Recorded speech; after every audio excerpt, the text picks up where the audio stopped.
ইয়াজতানিবুনা কাবায়রাল ইসমে, জান্নাতি ওরা, জাহান্নাম থেকে বাঁচতে পারবে ওরা যারা কাবিরা গুনাহ থেকে বেঁচে থাকে। স্পষ্ট আয়াত, আল্লাযীনা ইয়াজতানিবুনা কাবায়রাল ইসমে, যারা কাবিরা গুনাহ থেকে বেঁচে থাকে। ওয়াল ফাওয়াহিশ, আর অশ্লীল কথা কাজ থেকে বেঁচে থাকে, নোংরামি থেকে বেঁচে থাকে। অশ্লীলতা মানে জেনা, ব্যভিচার। অশ্লীলতা মানে সমকামিতা।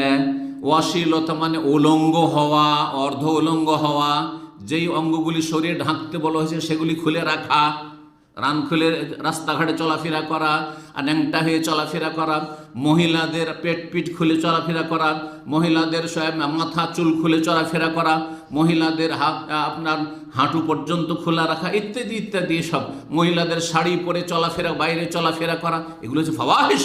ভালো করে শুনে রাখা, যে সব মহিলারা শাড়ি পরে রাস্তাঘাটে ঘোরাঘুরি করছেন, মুসলিম সমাজের মহিলা, এগুলি ফাওয়াহিশ, নোংরামি। এগুলো উলঙ্গ হওয়া, অর্ধ উলঙ্গ হওয়া, জেনা, ব্যভিচার, সমকামিতা। আবার বলছি, এগুলিকে ফাওয়াহিশ বিশেষভাবে, অথচ এগুলো কাবিরা।